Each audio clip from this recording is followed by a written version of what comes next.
Então hoje eu pago a segunda parcela, certo? Então a primeira parcela foi do versículo 17 ao 24 na semana passada. E hoje eu encerro o que não poderia ter encerrado na semana passada hoje. Um sermão em 2 etapas, mas o sermão é o mesmo. O sermão continua. Nós vamos ler do versículo 25 ao versículo 32. Diz assim a palavra de Deus: por isso, deixando a mentira, que cada um fale a verdade com seu próximo, porque somos membros do mesmo corpo. Fiquem irados e não pequem. Não deixem que o sol se ponha sobre a ira de vocês, nem deem lugar ao diabo. Aquele que roubava, não roube mais. Pelo contrário, trabalhe, fazendo com as próprias mãos o que é bom, para que tenha o que repartir com o necessitado.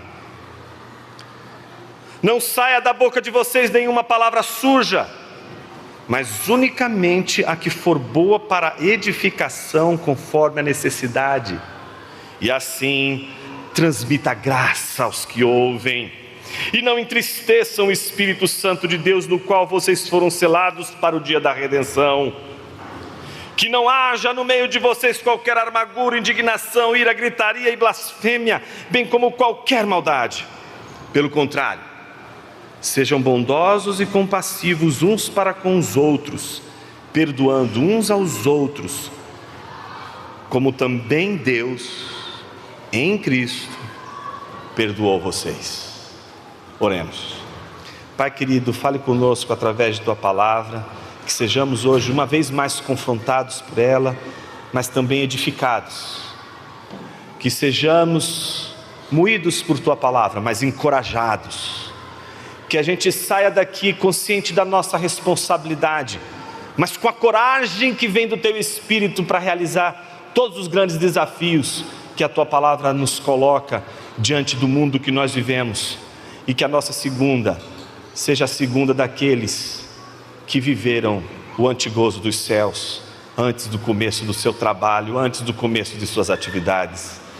Que assim seja, Pai, assim fazemos diante de Ti em oração, no nome de Teu Filho Jesus. Amém. A igreja é o espelho que reflete o esplendor do caráter de Deus. É o grande teatro no qual as perfeições de Yahvé são exibidas para o universo.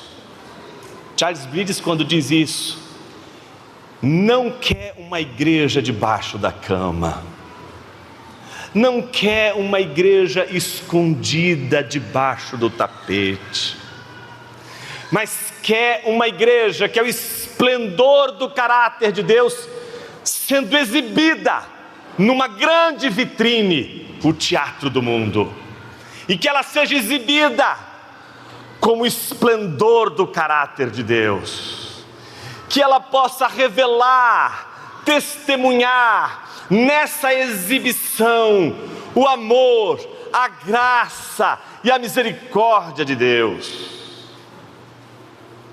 Mas para isso, a igreja precisa se revestir de uma nova humanidade, não mais com as vestes adâmicas, que não trazem esplendor, que não trazem glória,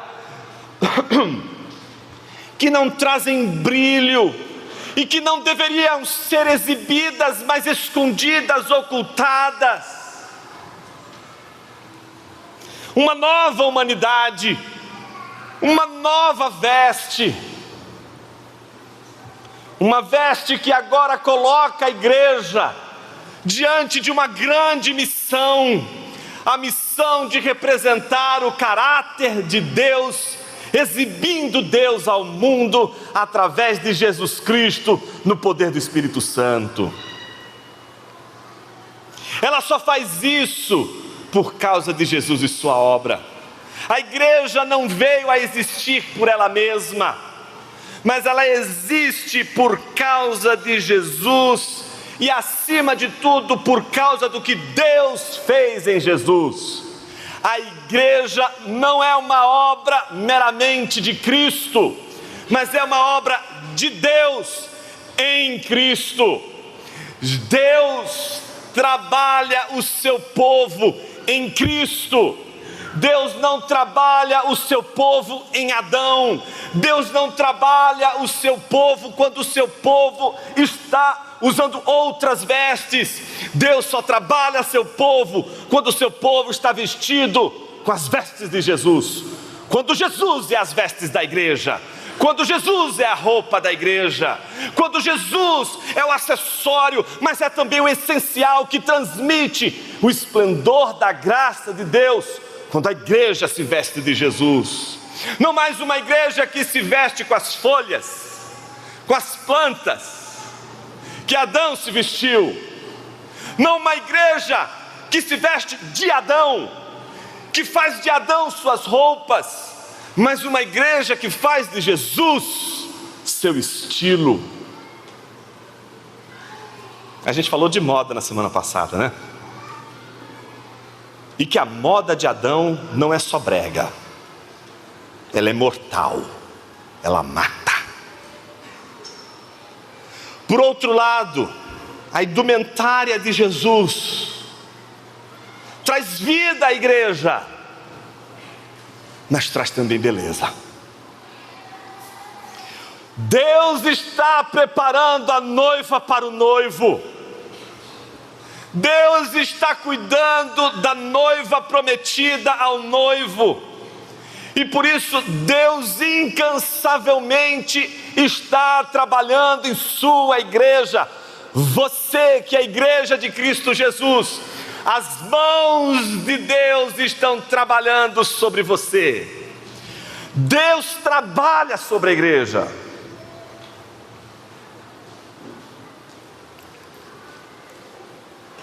Então, como a igreja tem de ser julgada? Como as pessoas são julgadas pelas roupas. Mas Jonas, isso é cruel. É verdade, é cruel. As pessoas são julgadas pelas roupas.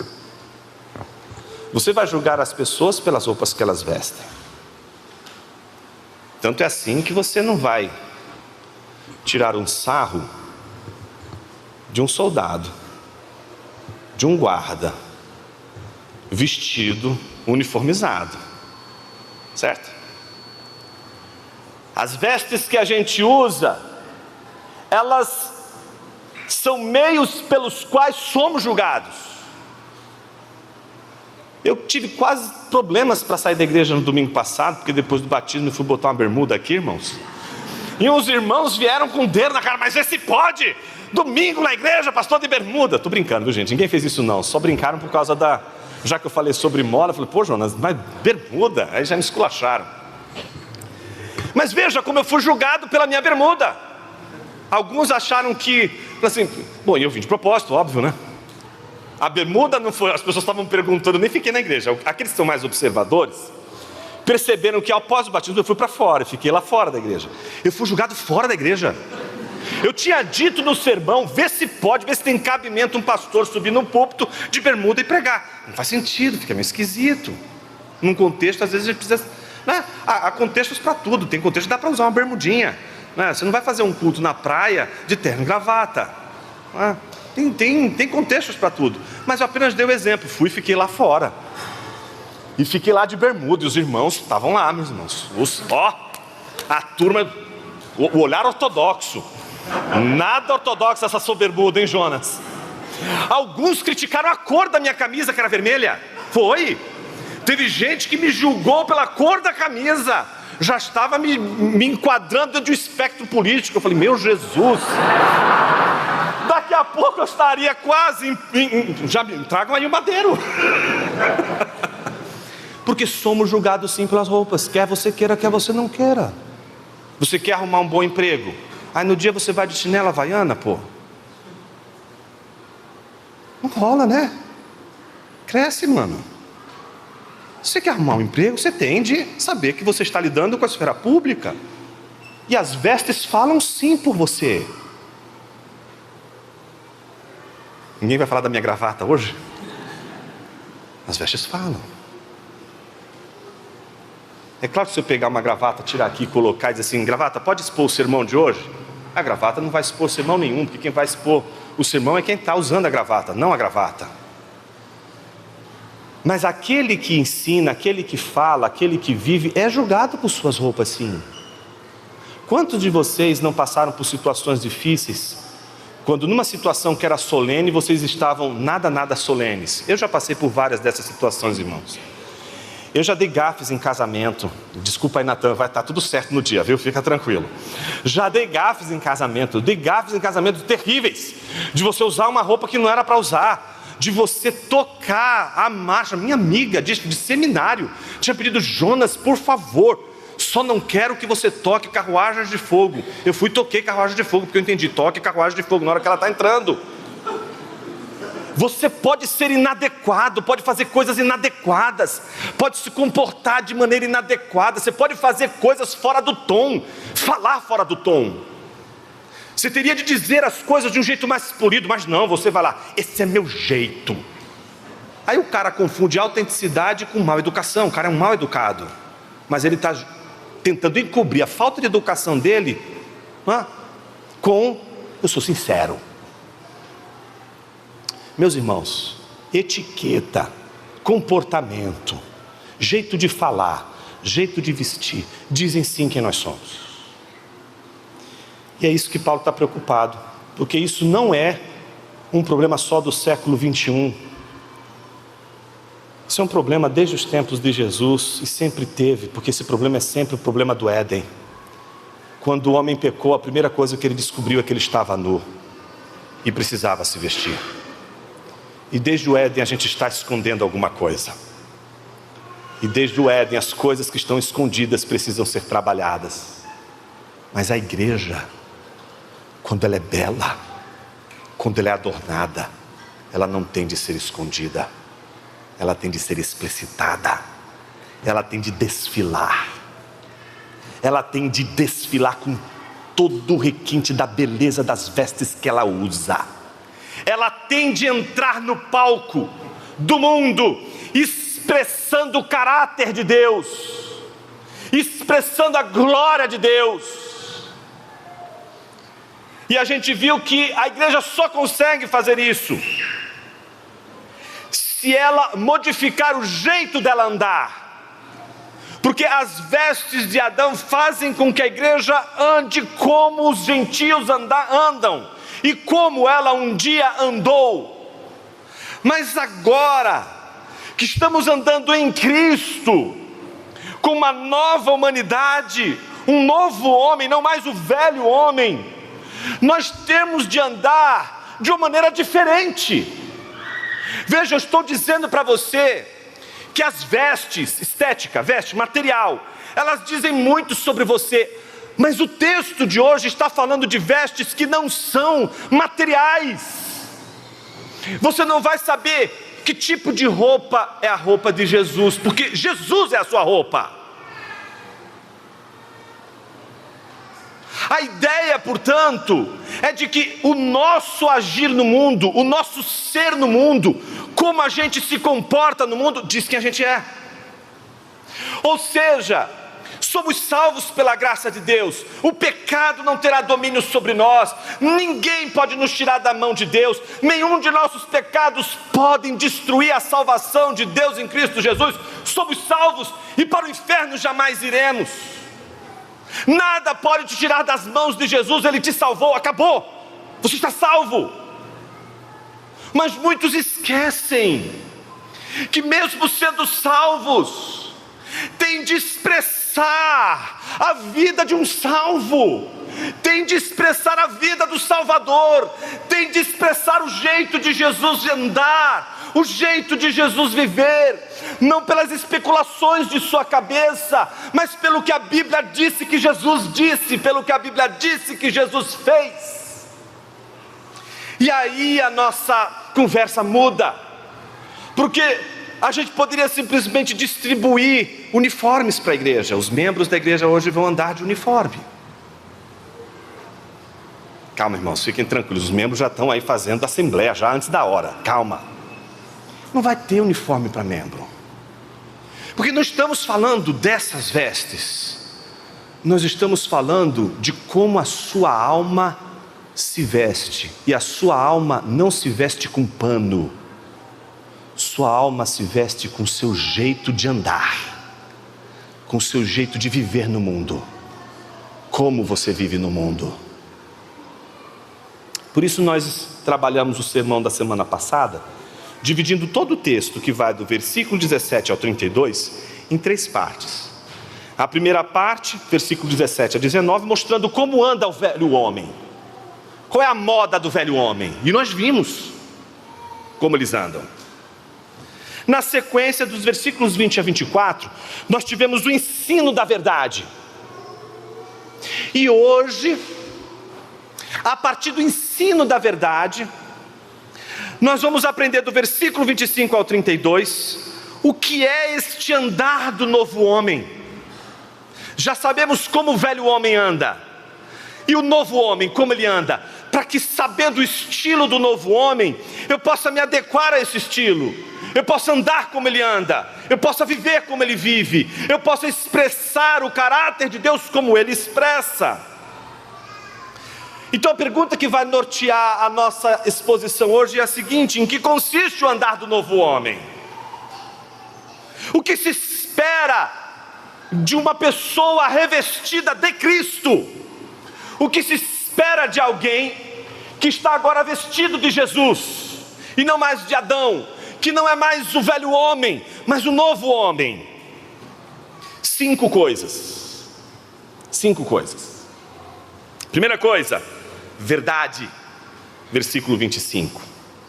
Segunda coisa, ira, versículos 26 e 27. Terceira coisa, trabalho, versículo 28. Quarta coisa, língua, versículos 29 e 30. E quinta e última coisa, misericórdia, versículos 31 e 32. Então, o que nós devemos esperar do novo homem? 5 coisas: verdade, ira, trabalho, língua e misericórdia. Vamos destrinchar cada uma dessas coisas que o novo homem precisa expressar no seu andar. Primeiro,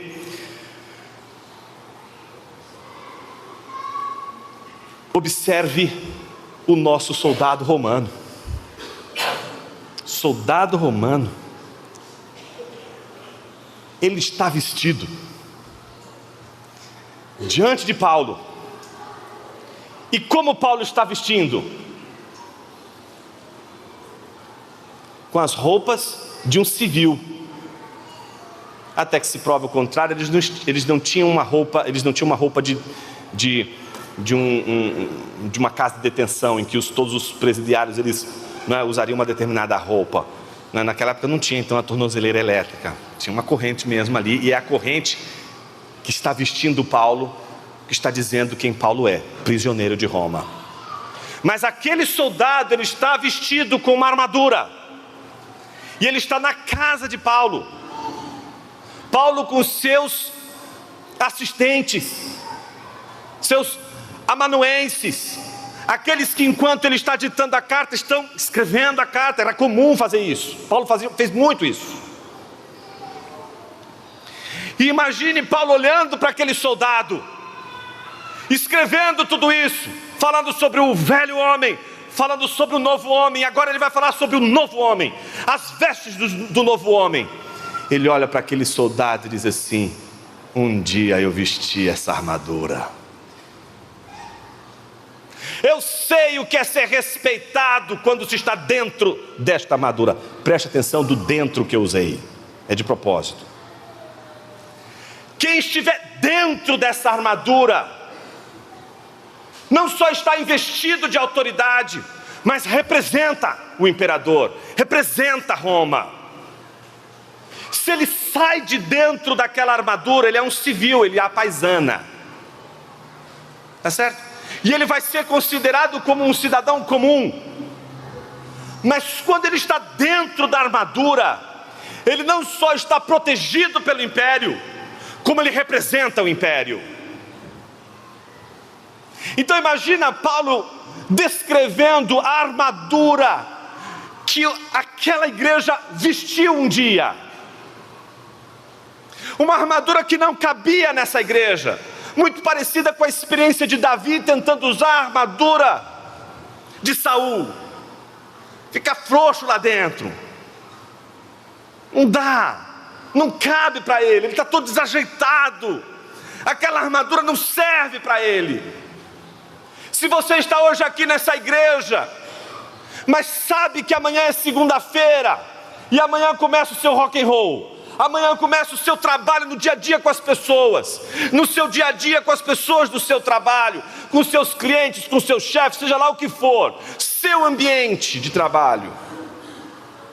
Você sabe que você tem de estar dentro de uma armadura, e essa armadura, ela é importante para você. Ela vai dizer muita coisa que você não precisa dizer quando você usa essa armadura. Experimenta você que é advogado ir para um júri sem gravata. Experimenta. Você vai entender direitinho que você está dentro de uma armadura. Diz muito sobre você. E existem muitas pessoas que escolhem profissões erradas, por exemplo. Tem gente que queria ser músico, mas que por cargas do destino, eu preciso de dinheiro e vou fazer direito. Se enfiou dentro do terno, mas aquele terno é desconfortável para ele. Ele está lá, ele tem que ganhar o dinheiro dele, é o dia a dia dele, é o ganha-pão dele. Mas no sábado, quando ele vai pegar a guitarra dele, a roupa não é aquele terno e gravata, eu te garanto. Entende? Ele está desconfortável com aquilo. A escolha de uma profissão vai mostrar para você a realidade do seu coração, de quem você é. Pessoas podem sacrificar a si mesmos por uma armadura.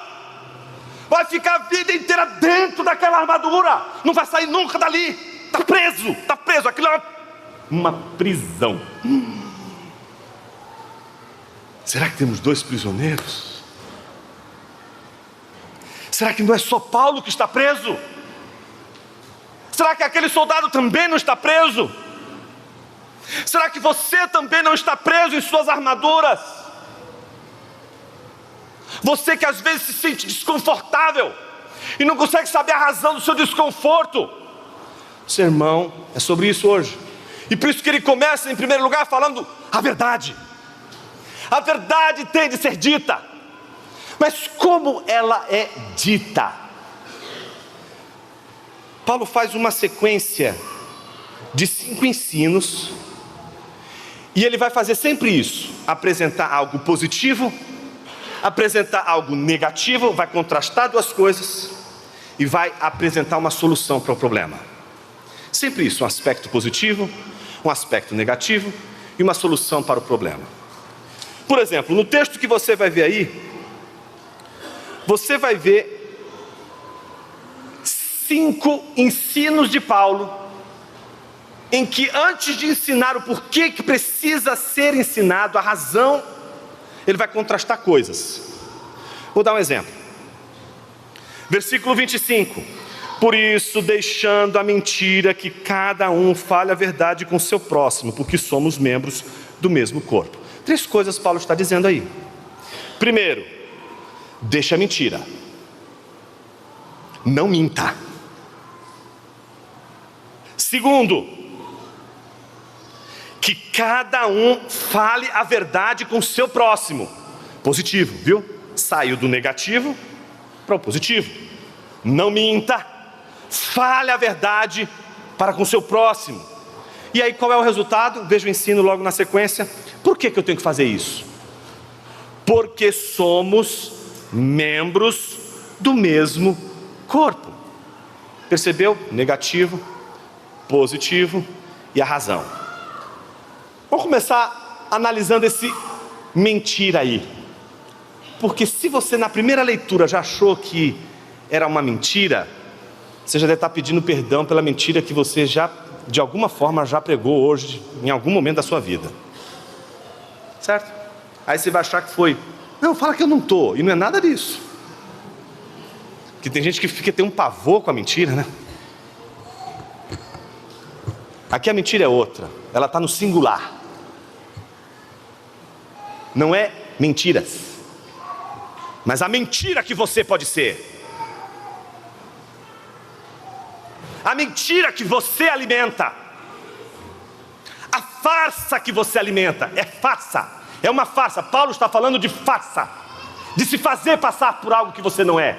Ele está falando de algo que é da ordem do pseudo. Sabe? Um pseudo remédio. Um pseudo corajoso.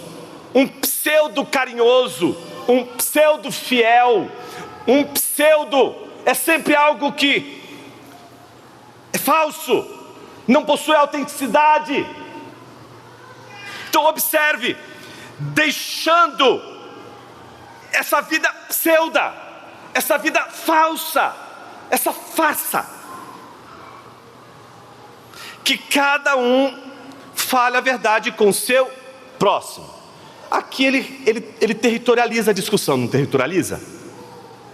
Ele está falando para todo mundo? Não, João, não está falando para todo mundo. Ufa, então eu posso mentir à vontade para os ímpios, né? Aí já está revelando a sua farsa. Observe que o texto está se referindo apenas aos domésticos da fé. Paulo está se dirigindo a crentes, meus irmãos. Paulo não está falando aqui uma comunidade mista.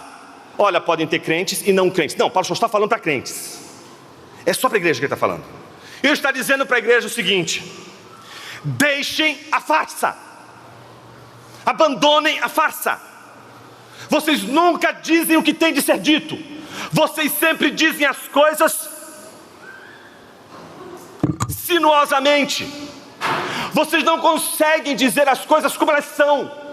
Vocês não vão direto ao ponto. Vocês têm medo de não serem recebidos, medo de não serem aceitos, medo de serem criticados.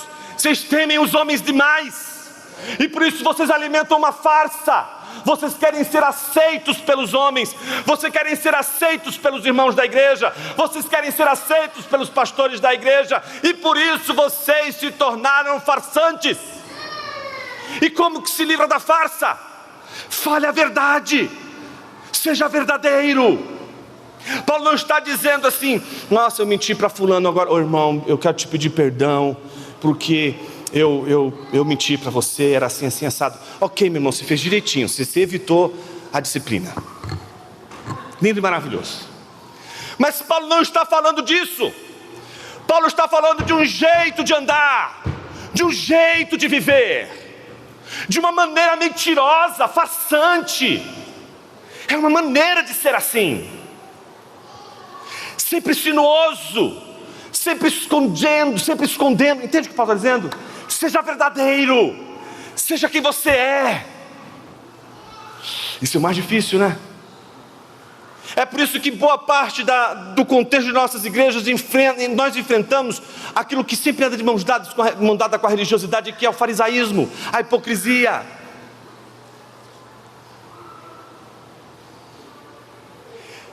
E é impressionante como essa hipocrisia surge quando a gente descobre um irmão que falhou, um irmão que caiu em pecado, um irmão que pecou e o seu pecado devastou a família, uma igreja, tantas outras coisas.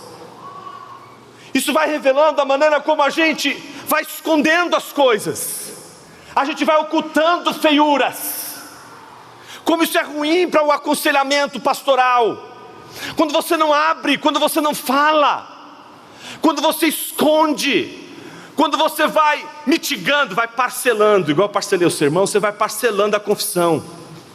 Aí a gente vai descobrindo em 12 parcelas, só que você disse sem juros, mas está vindo uns juros ali, é violento, né? Não fui ver o contrato, estava lá a cláusula, e agora está caro o negócio. Porque foi assim, foi de pouquinho em pouquinho, foi chegando ali um pouquinho fracionado. Veja como isso coloca a gente dentro de uma armadura, nos fecha na farsa que construímos. Por outro lado, Paulo está dizendo: quebra essa farsa.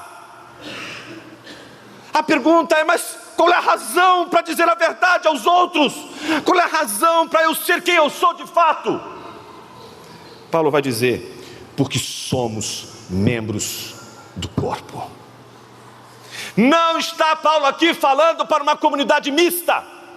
Paulo está falando para membros de uma igreja local e dizendo para os membros daquela igreja local e todas as outras igrejas para as quais essa carta cíclica, essa carta que também é uma encíclica, que também vai circular entre as igrejas, falaria para cada uma das igrejas: falem a verdade, sejam verdadeiros. Por quê? Porque vocês são membros do corpo. Imagina se o olho fosse mentir para a boca o que o olho viu. Imagina se a boca fosse mentir para o cérebro o que o olho viu. E aí a boca olha para o cérebro e diz assim: vamos conquistar o cérebro. O corpo, ele está todo em relação, em trabalho recíproco. Eles se trabalham um ao outro.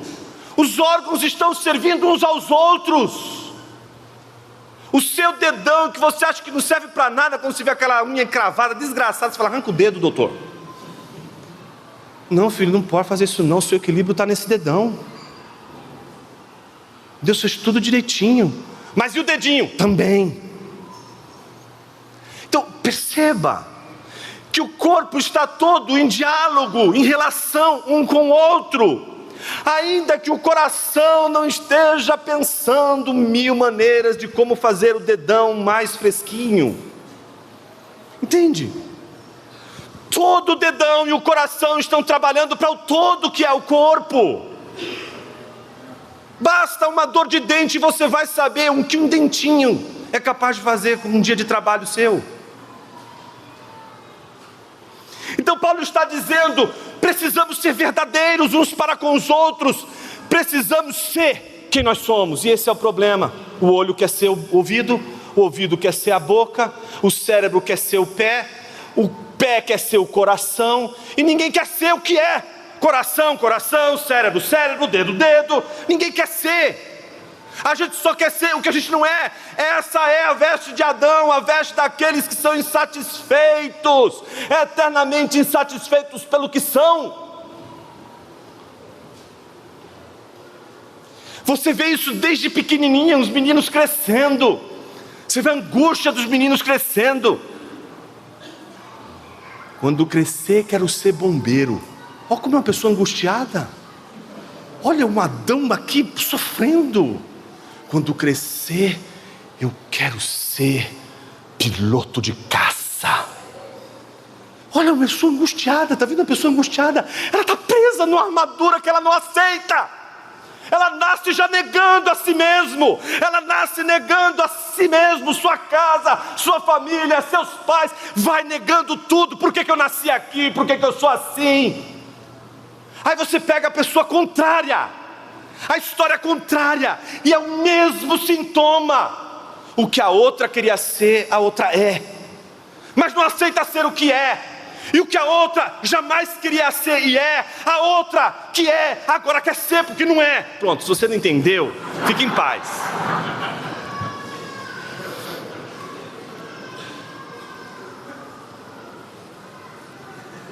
Tem que ser uma mente confusa, sabe?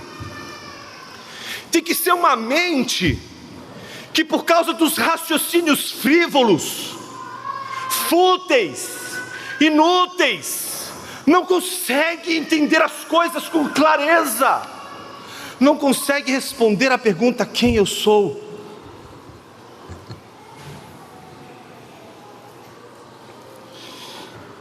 Então, a primeira coisa que não pode faltar no testemunho daqueles que vestem Jesus: autenticidade, verdade.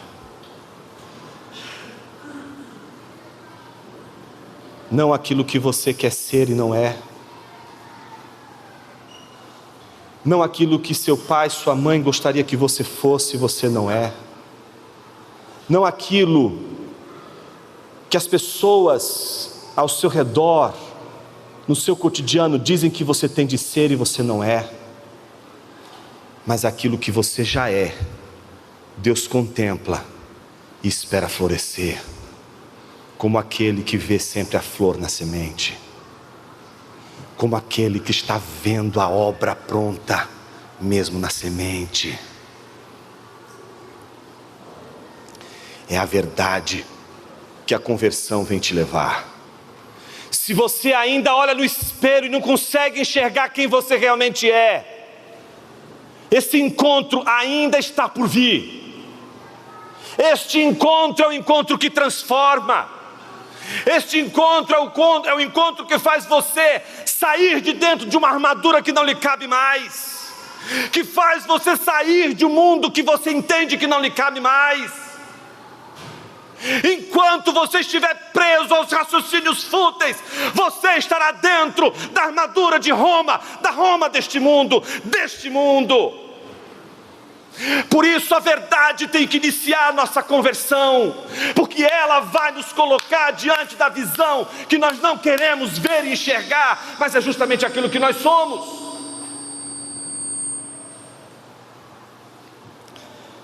Já falei muito sobre a verdade, vou falar sobre ira agora. Ira. A gente já falou sobre ira aqui, né? Os iracundos sobreviveram, tão firmes e fortes, resistindo, não arrancou mais a cabeça de ninguém. Tranquilo, está ótimo, perfeito. Mas o que a Bíblia está dizendo agora, você vai ficar doidinho, porque agora Paulo está dizendo para você, crente, iracundo, e te advertiu: segura a onda, não arranca a cabeça não, deixa para outro dia. Agora Paulo está dizendo: fique irado. Eita, mas eu não falo um negócio desse para mim, Jonas. Eu não preciso de nenhuma motivação, nenhum encorajamento para ficar irado. Aí vem a Bíblia e diz: fiquem irados. Você sabe que uma das coisas que mais me causa espanto quando a gente tem essas ofensas que a cultura faz a Jesus em festas carnavalescas, ou coisas assim como as Olimpíadas, que chocou o mundo, sabe? Aí você tem uma sensação muito interessante. Você tem, na verdade, aí, eu diria, 3 grupos. O grupo que vai festejar aquela bagunça, que vai blasfemar mesmo, vai dizer: é isso mesmo, vamos acabar com tudo. Aí o outro lado, que não, agora vamos arrancar a cabeça desses desgraçados, infelizes que fizeram esse mal. Como representar Jesus desse jeito? Vamos invadir. E aí o negócio é para violência mesmo, quebraria, pancada mesmo. Aí sempre chega o terceiro: e deixa disso, para que ficar irritado com isso? Jesus já morreu na cruz. Quer mais ofensa do que essa? Já penduraram Jesus na cruz, cuspiram em Jesus, ele foi flagelado, e ele mandou Deus jogar um raio e queimar todos os romanos. Por que eu e você, a gente vai ter de chegar lá e bater de frente? Esse é o perigo. Esse é o perigo. Essa falta de ira diante da maldade, essa falta de ira diante da injustiça, essa falta de ira diante da blasfêmia, esse suposto equilíbrio, esse suposto estoicismo de uma pessoa que não é afetada por nada neste mundo, esse suposto estado de espírito de uma pessoa: eu sou extremamente equilibrado, eu estou no meio, onde Aristóteles dizia que nós deveríamos estar sempre. Por isso essas coisas não me atingem, sabe? Esse movimento impassível é uma pessoa sem coração, sem sangue nas veias, entende? Paulo está dizendo: eu não estou falando com animais, lagartixas aqui. A igreja é feita de seres humanos.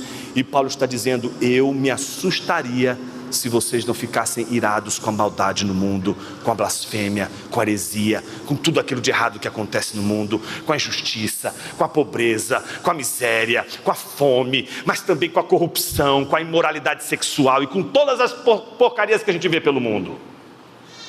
Paulo então está dizendo com todas as letras: fiquem irados, porque se vocês não ficam irados, alguma coisa está errada em você.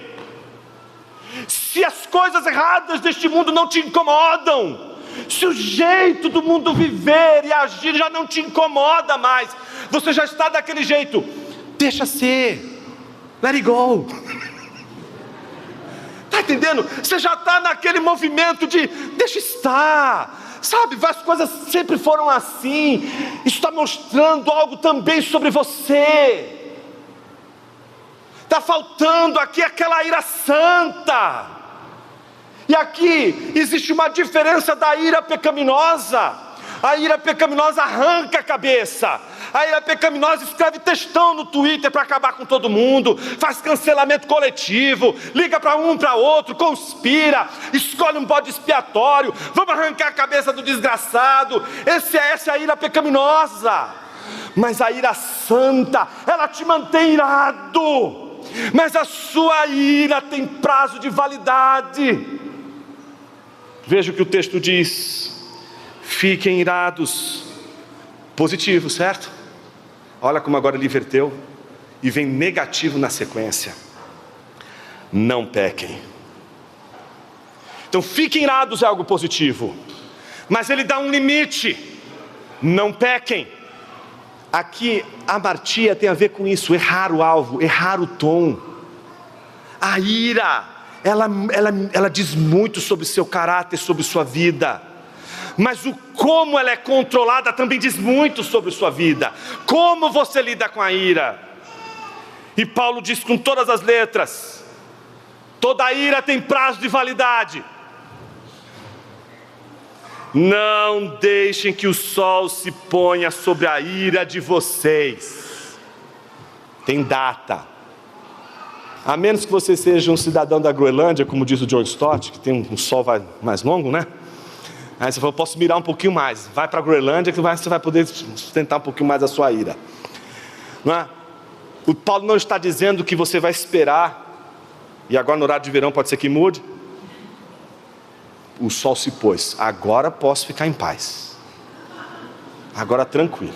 O sol se pôs, estou aliviado. Não, Paulo não está dizendo isso, meus irmãos. Paulo não está dizendo que o sol, quando se põe, é a hora de você ficar em paz, então fica curtindo a ira ali. Que ira gostosa. Putz, acabou. 17 horas, o sol se pôs. Pena que durou pouco, né? E vamos para o próximo dia. Não, Paulo não está falando isso. Os casais entendem muito bem. Agora eu vou dizer uma coisa interessante aqui para a gente pensar. Você não acha isso interessante, como os casais lidam com a ira? Um monte de casal assim, ó. Por quê? Experimenta deixar para o dia seguinte, meu irmão. Se eu deixar para o dia seguinte vai ser pior. Não, vai resolver lá. Eu sei, mas ela vai me matar. Mas você não fez errado. Assuma. Agora você não fala que foi a mulher que te deu, né? Você também, mesma coisa. Errou. Vai lá falar com o marido. Volta atrás. Tá irritadinho? Mas tu falou que é até o pôr do sol. Deixa eu curtir minha ira. Eu tô irado sim. Depois eu perdoo. 17:1. Tá perdoada, viu, filhinha? Nada disso.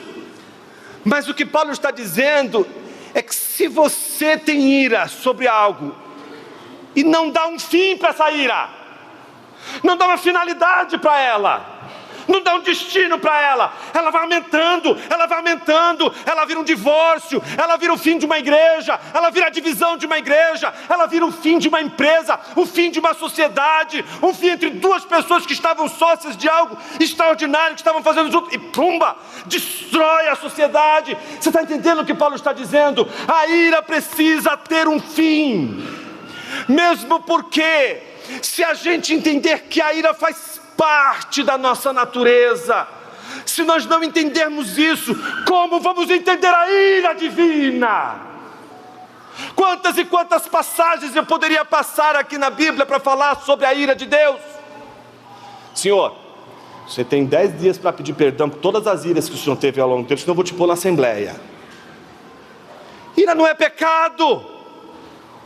A ira em si não é pecaminosa. Existe a ira pecaminosa e nós já estudamos ela. Mas esta ira é uma ira santa. É a ira da indignação. É aquela que faz você se indignar com o que está errado no mundo e não aceitar as coisas como elas estão indo. Não viver a vida como se elas pudessem dizer assim, já está vencido mesmo, o mundo jaz do maligno. Já viu gente que diz assim: irmão, deixa quieto, o reino de Satanás já está aí. Eu estou só esperando Armagedon. Está esperando a história errada ainda.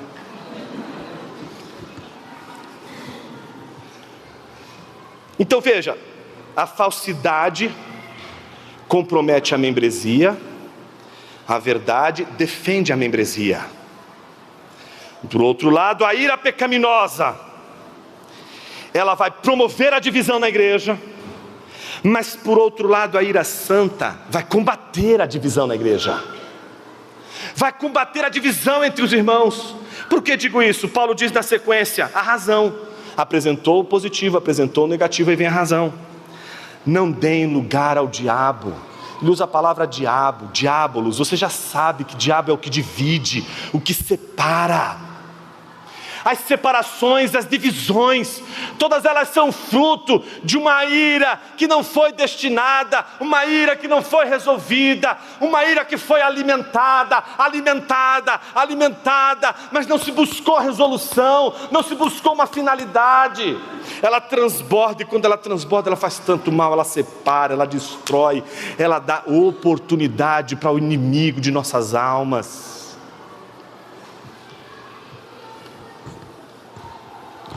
Jonas, briguei com a minha esposa ontem. Resolve, meu irmão, porque senão quem vai estar do seu lado ajudando em toda essa separação da sua vida aí é você e Satanás. Assim, ó, dar oportunidade a Satanás é fazer negócio com ele, e você vai fazer negócio com ele quietinho, em silêncio, com a sua ira. A ira é o seu negócio com o diabo. Resolva a ira. Não deixe a ira ser uma questão do diabo, mas deixe que a ira seja uma questão da santidade. É muito tênue a linha que separa a ira pecaminosa da ira santa, a ira do diabo e a ira do Senhor. A ira que te faz perceber que é preciso perdoar, que é preciso pedir perdão, que é preciso ter misericórdia, mas que é preciso ter confissão, que é preciso ter quebrantamento, que é preciso ter acolhimento, que é preciso abraçar, que é preciso acolher, mas é preciso disciplinar, é preciso corrigir. Estas coisas em tensão, elas precisam ser encaminhadas, precisam ser resolvidas. Terceira coisa importante que não pode faltar naquele que está vestido de Jesus. Alguns irmãos agora vão levantar e vão sair. Trabalho. Ô Jonas, amanhã. Eu vou falar de trabalho amanhã, Jonas. Hoje é domingo, dia do Senhor. Eu vou ficar falando sobre trabalho hoje. Eu vou falar sobre trabalho. Curioso, né? O terceiro elemento que Paulo escolhe para dar testemunho da igreja é o trabalho. Ainda bem que eu estou desempregado, Jonas. Nunca é para mim. É para você sim, ser desgraçado. Vou falar com você hoje também. Olha o que o texto está dizendo.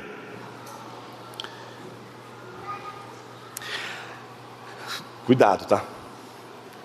Aquele que roubava, não roube mais. Os advogados já ficam com antena assim, né? Defina roubo, Jonas.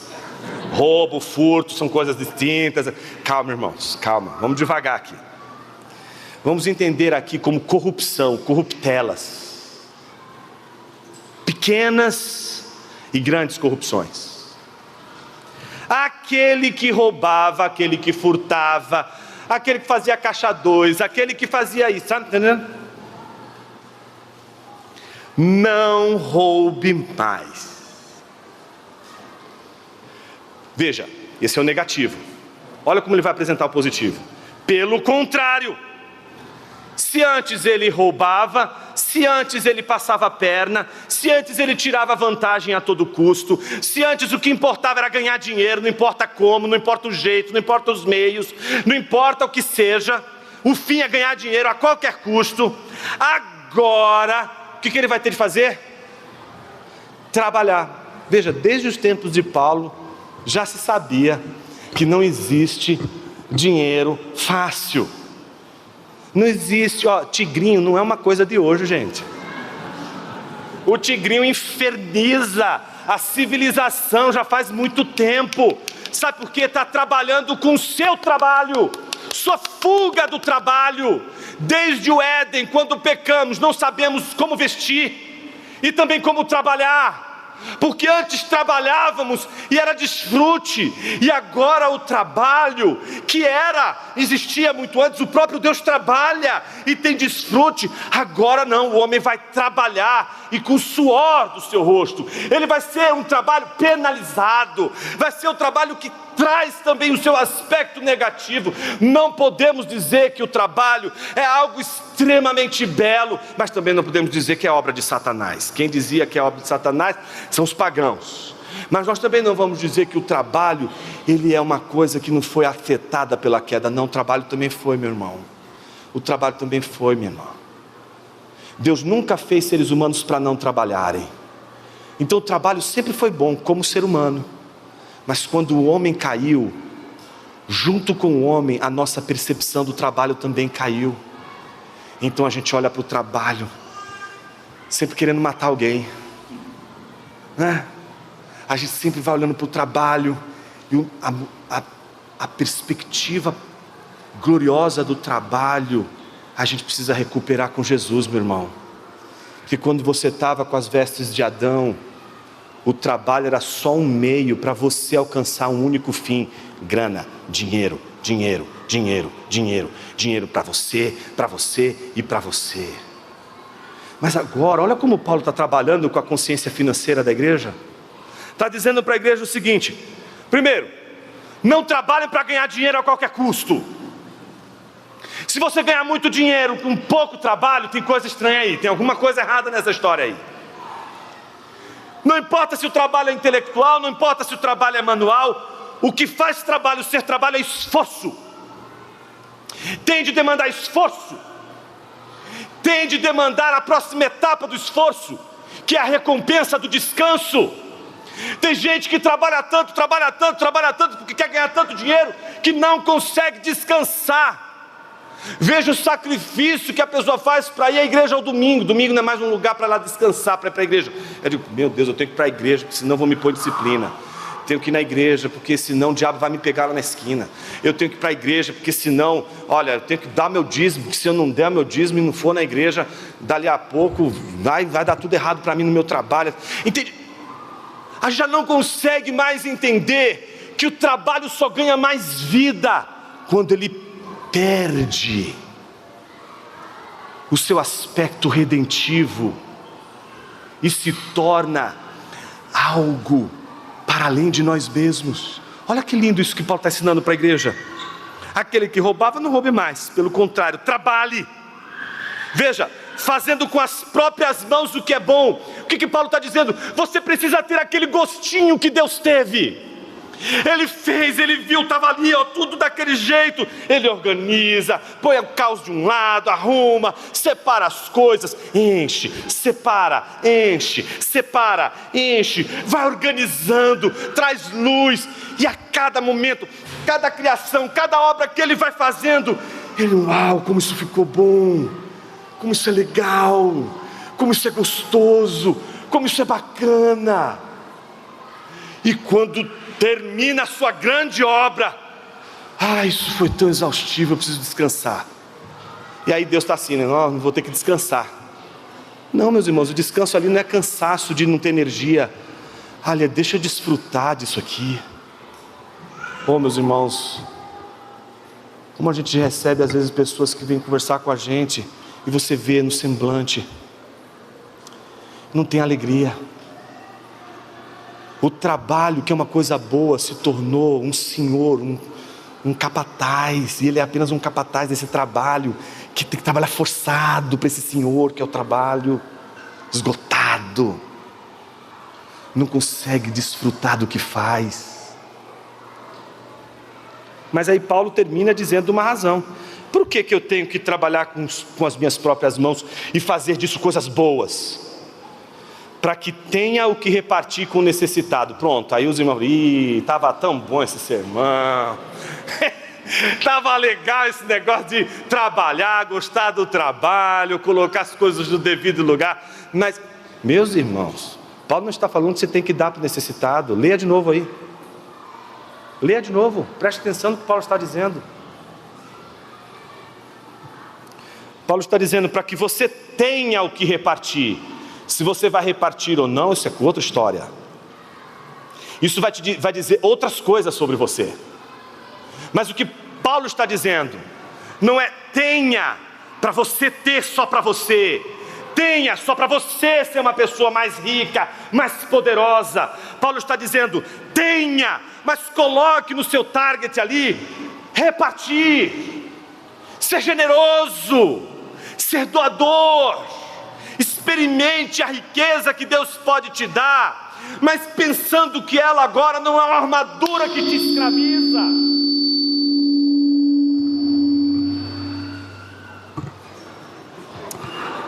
Eu acho que o pessoal do som está meio irado comigo. Olha, eu tenho mais 4 minutinhos, eu já encerro. Calma aí, gente.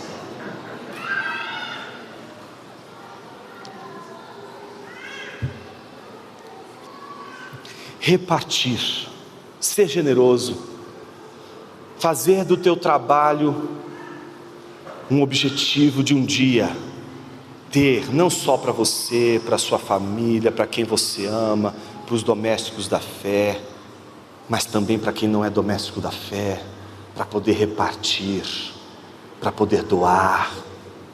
Oh, meus irmãos, isso quebra o individualismo das grandes disputas que hoje esse mercado que é tão cruel nos impõe. Deus não está dizendo para você jogar uma bomba e destruir o mercado financeiro, porque o problema não é o mercado financeiro, o problema é você. O problema é você ser infeliz, tendo Jesus, tendo tudo o que uma pessoa precisa para ser feliz. Se você tem tudo que uma pessoa precisa para ser feliz, o que vai ser o dinheiro, o que vai ser as posses, o resultado do seu trabalho, se não um meio para exercer doação e generosidade? Paulo está trabalhando com a motivação da igreja. Então, quando a gente encontra crentes ambiciosos, mas essa ambição é para ter, e não tem generosidade, a gente tem de lembrar como Jesus disse: louco, essa noite pedirão a sua alma. E para quem você vai deixar tudo isso? Terceiro, trabalho. Quarto, língua. Versículos 29 e 30. Não saia, olha o negativo: não saia da boca de vocês nenhuma palavra suja. Ih, Jonas, eu falo palavrão. Ô irmão, se arrepende desse pecado aí, mas não é dessa sujeira, dessa imundícia que Paulo está falando, não. Ufa não, calma aí. Não saia da boca de vocês nenhuma conversa podre. Sabe quando a coisa apodrece? Uma comida apodrece? Sabe quando fede? E o fedor é de uma coisa apodrecida, que você não pode mais oferecer para a pessoa comer porque está podre. Você não vai chegar a dizer assim: olha, eu fui na feira e escolhi as frutas mais podres para receber você hoje aqui na minha casa, meu irmão. Toma aqui uma maçã bem podre, e essa foi bem podre para você, de coração. Toma aí. Certo? Você não faz isso, né? Mas o que você faz? Eu vou pegar as melhores. Paulo está falando de conversas que são podres e conversas que são frutíferas. Tem tanta conversa que nos destrói, irmãos. Tem tanta conversa que destrói um crente. Conversas podres destroem. Elas contaminam, elas corroem. Conversas frutíferas são aquelas conversas. Sabe quando você sai daquela conversa e você se sente grandioso com alguém que te acrescentou? A pior escolha que você pode fazer na vida é você conviver com uma pessoa que não te acrescenta. Que não te acrescenta. A melhor coisa, por outro lado, que pode acontecer na sua vida é você conviver com pessoas cuja conversação te eleva. Tem pessoas que com a conversa te elevam. Você sai de uma conversa com a pessoa e você sai dali, meu Deus, eu quero mudar, eu quero ser melhor, eu quero ser uma pessoa melhor, eu quero fazer de um outro jeito, eu não quero mais fazer desse jeito. Você saiu de uma conversa de uma pessoa que eleva, é frutífera. Mas tem hora que a gente entra em conversas que, meu irmão, parece que você está conversando com Bafomé, parece que você está com Nosferatus na sua frente, sabe, falando com você e diz, tá bom, Beelzebu, vai embora.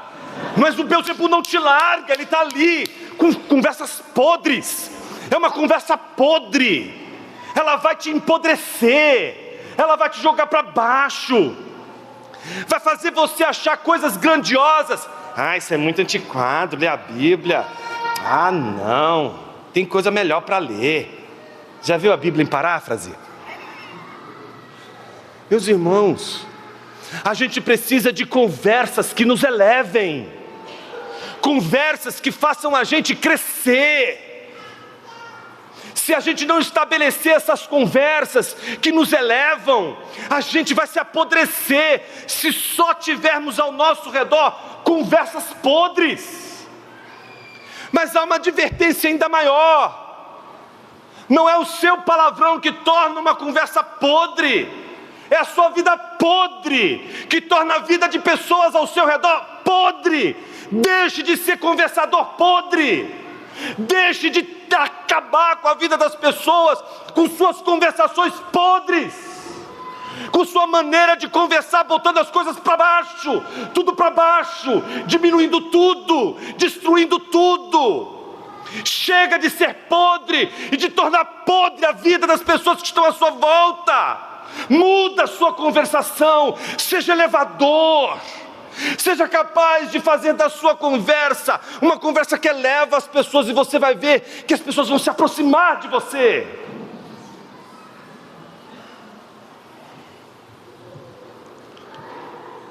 Jonas, por que eu tenho que ter uma conversa elevada?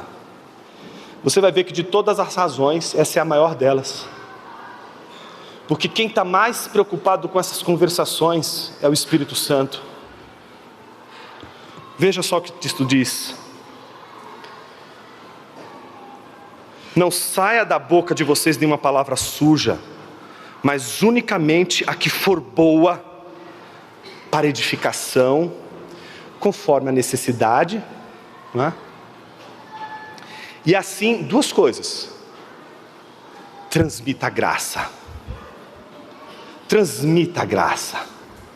E olha a negativa: não entristeçam o Espírito Santo de Deus, no qual vocês foram selados para o dia da redenção. Se a falsidade compromete a membresia, a verdade defende a membresia. Se a ira pecaminosa promove a divisão, a ira santa combate a divisão. Se a corrupção no trabalho para si mesmo, para usufruir dinheiro e grana para si mesmo, impede a generosidade, o trabalho, principalmente aquele que no final você quer distribuir, quer ser generoso, ele vai promover a generosidade. A conversa podre, ela vai entristecer o Espírito Santo. A conversa podre vai deixar o Espírito Santo triste. É a única vez, veja a seriedade desse texto, é a única vez em Efésios que Paulo diz o nome do Espírito Santo inteiro. E ele trata o Espírito Santo como uma pessoa.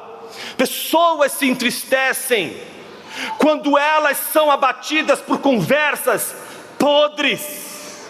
E o que o Espírito Santo está dizendo? Que você que é podre, quando conversa com o Espírito Santo fica mal quando você conversa com ele? Não! O Espírito Santo não se entristece com a sua conversa podre quando você podre vai conversar com o Espírito Santo. Ele se entristece quando você que é podre e é membro de uma igreja, está conversando com outro membro de uma igreja e conversando uma conversa podre. É isso que entristece o Espírito Santo, porque a sua língua, que poderia edificar o seu irmão, está apodrecendo o seu irmão, está ferindo o seu irmão. Por isso, a conversa podre é uma agressão contra o Espírito Santo. Mas por outro lado, a conversa edificante, ela traz graça. E aqui é a graça da caridade. Ela é caridosa. Meus irmãos, como faz falta a caridade nas conversas. Como a gente não tem caridade nenhuma numa conversa. Eu fico vendo às vezes quando a gente vai conversar com o irmão, e a gente tem a tarefa de observar o irmão e dar para o irmão coisas que são boas do que ele fez, e ao mesmo tempo chamar atenção, dizendo para ele quais são as coisas que ele precisa melhorar. É interessante como nessa maneira de a gente dar orientações para uma pessoa que a gente ama, reconhecendo o que ela faz de bem e corrigindo o que ela faz de mal, como a gente pode fazer isso de uma maneira graciosa, caridosa. E a gente só faz isso quando nós não estamos preocupados com simplesmente o que vamos dizer. Estamos preocupados com quem vai ouvir e com que tipo de conversa nós vamos estabelecer. Para terminar, versículos 31 e 32. Que não hajam no meio de vocês qualquer amargura, indignação, ira, gritaria e blasfêmia, bem como qualquer maldade. Então pega todos esses itens que Paulo falou aí e resume num só: maldade. Gritaria, ira, blasfêmia, falar do outro, etc. Pega o seguinte, ele botou num pacotão só, diz, qualquer maldade. Então Paulo está dizendo que não haja qualquer maldade no meio de vocês. Pelo contrário, percebeu agora? Agora o que tem que haver? Se não tem de haver maldade, o que tem de haver? Pelo contrário, sejam bondosos e compassivos uns para com os outros, perdoando uns aos outros. Então Paulo vai olhar para eles e vai dizer: vocês precisam ser misericordiosos, vocês precisam ser bondosos. Há um contraste entre a maldade e a bondade. Se os filhos de Adão não podem ser bondosos porque estão presos aos seus pecados, e se são bondosos são por outras razões que não a graça de Deus. Nós que temos a graça e fomos redimidos pela graça de Deus, selados pelo Espírito Santo, porque o Espírito Santo nos sela, nos marca, carregamos a marca de selados pelo Espírito de Deus. Então, meus irmãos, nós temos todo o poder que precisamos para lutar contra as maldades e sermos pessoas bondosas. O mais difícil não é ser mal, o mais difícil é ser bom, porque para ser bom você conta com a graça de Deus, e é só a graça de Deus que pode nos permitir ser o que nunca seríamos se não fosse por ela: bondosos. Paulo quer uma membresia bondosa, uma membresia misericordiosa, uma membresia que expressa a bondade numa só palavra: perdão. Qual é a melhor maneira de nós expressarmos bondade? Perdão.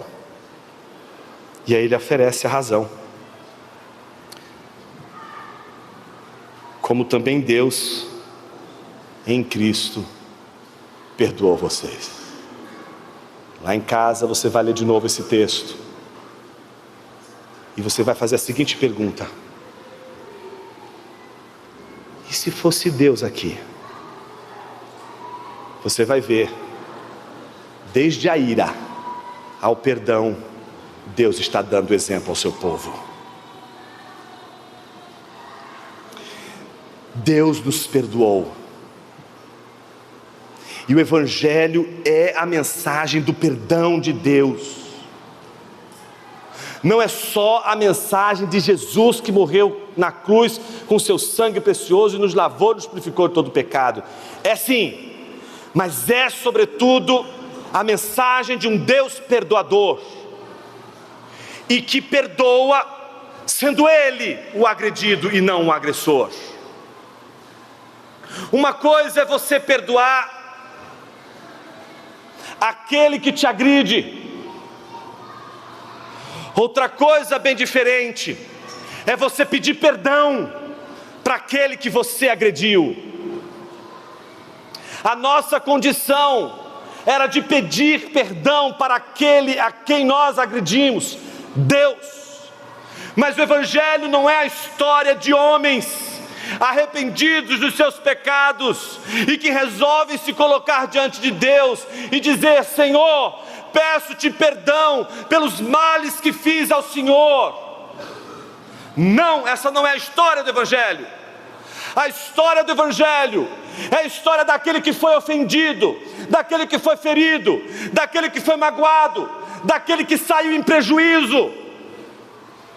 E ele, parte dele, o ato de perdoar o ofensor, mesmo que o ofensor não peça perdão.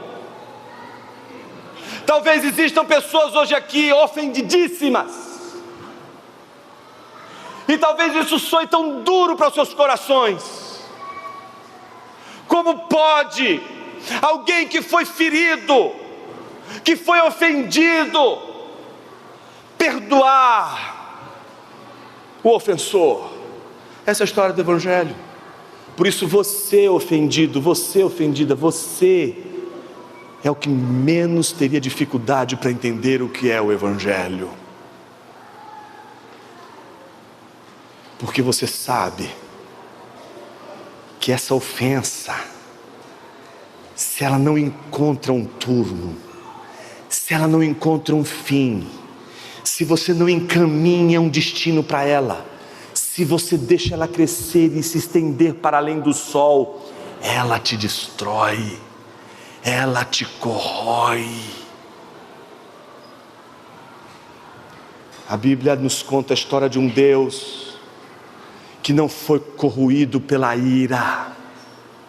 Ele irou, mas em vez de tomar algo teu, tomar tua vida, tomar teus bens, tomar teu sangue, Ele deu o que é dele. Ele deu o seu filho. Ele não te tirou nada. Ele sacrificou o seu filho para que ele tivesse paz com você. É o ofendido querendo paz com o ofensor. Eu imagino aquela igreja olhando toda essa lista de situações, dizendo assim: nossa, não tem ninguém que escapa esses 5 pontos. Cada um está em um ponto aqui. E todos eles, a chave é o perdão. É preciso pedir perdão pela falsidade que cometemos. É preciso pedir perdão pela ira pecaminosa que cometemos. É preciso pedir perdão pela visão corrupta do trabalho que tivemos, a visão negativa, destrutiva do trabalho.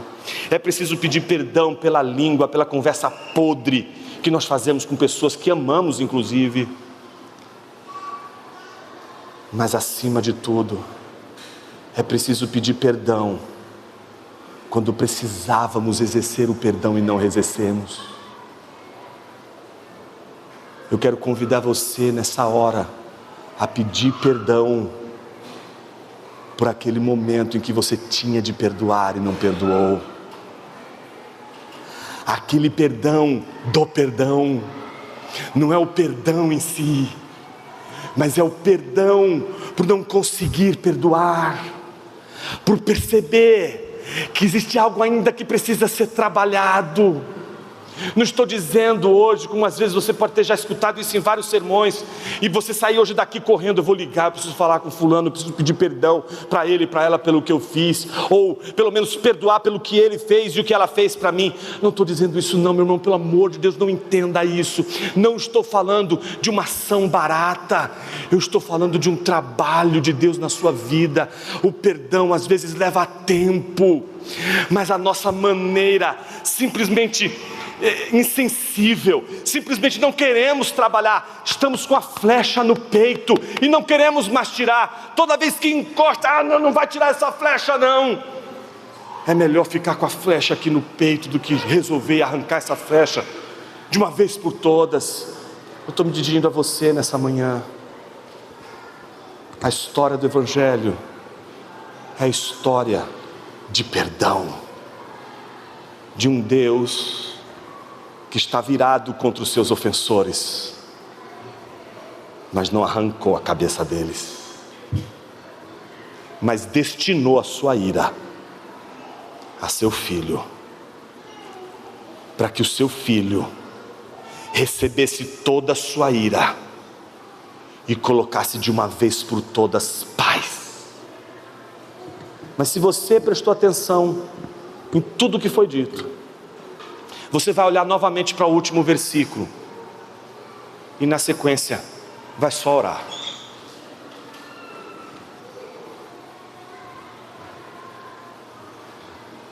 Como também Deus em Cristo,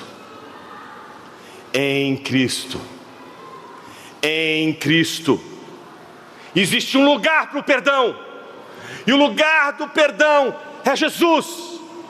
Você só vai perdoar se você estiver em Jesus. Você só vai ser perdoado se você estiver em Jesus. Jesus é a roupa que te livra de todo pecado, de toda afronta. Jesus é a roupa do perdão, é a veste do perdão, é o encontro do perdão. E Jesus está hoje aqui, neste lugar. E se você está em Cristo Jesus, haverá perdão, e com o perdão, a paz, a liberdade. Seja livre de uma vez por todas. Mas em Jesus, entregue todo o seu coração hoje, entregue tudo, e diga para Ele de uma vez por todas: Senhor, eis aqui um pecador, me arrependo de tudo. Mas se existe algo certo que estou fazendo hoje, nessa manhã, é me enfiar dentro de Jesus, para de lá não mais sair. E você que se sente culpado por ter oprimido tanta gente, por ter feito mal para tanta gente, você vai encontrar no sangue carmesim de onde Paulo está falando, onde a igreja faz morada e onde os seus irmãos também estão. Ali você vai encontrar no sangue de Jesus, em Jesus, o perdoador dos pecados, o Pai de nosso Senhor Jesus Cristo. E hoje haverá perdão para todos os ladrões que confessarem o seu pecado a Jesus e dizer: Pai, perdoa os meus pecados. E a gente não vai mais ouvir aquele silêncio quando o filho disse: perdoa, Senhor, os pecados, porque eles não sabem o que fazem. Hoje há perdão nessa casa. Se você estiver em Cristo Jesus, você encontrará o perdão encontrará você, porque Jesus é o lugar dos nossos encontros mais significativos, mais transformadores. Eu quero orar com você nessa manhã. Senhor, perdoa os nossos pecados, perdoa as nossas iniquidades, transforma nosso coração, transforma a nossa pecaminosidade, nos faz entender a preciosa graça de Cristo Jesus. Oh Senhor, quem nós somos, Pai, senão aqueles que foram resgatados por um sangue precioso, e nesse sangue fazemos morada. Não deixa a gente sair daqui hoje sem ser transformado, Senhor. Eu quero te pedir em especial pelos irmãos e irmãs que que têm lutado para perdoar e não conseguem, que não conseguem perdoar e nem ser perdoados, não conseguem perdoar porque não conseguem olhar nem na cara do ofensor, da ofensora, não conseguem ser perdoados porque o ofensor, porque o ofendido e a ofendida sequer querem os receber. O teu sangue é o lugar que acolhe ofensores e ofendidos, e há perdão para ambos. Então, Pai, trata o nosso coração. O que mais a gente quer é que as coisas sejam instantâneas e rápidas, e elas não são. Por isso, Senhor, que o meu irmão e minha irmã que hoje se encontram em Ti para pedir perdão e encontrar perdão, que percebam nisso um trabalho do Senhor, e não uma mera atitude que tem de ser tomada enlouquecidamente, como se fosse desesperadamente a única saída para se livrar de um peso. Mas que o meu irmão e minha irmã percebam que quando se encaminha a ira, a gente dá o primeiro passo para a liberdade, a gente já se sente livre. Não deixe o meu irmão e minha irmã, Senhor, saírem deste lugar hoje presos, mas que eles provem da liberdade que vem daquele que perdoou aqueles que não sabiam o que faziam. Perdoa-nos, Senhor. Essa é a nossa oração hoje e sempre. Amém.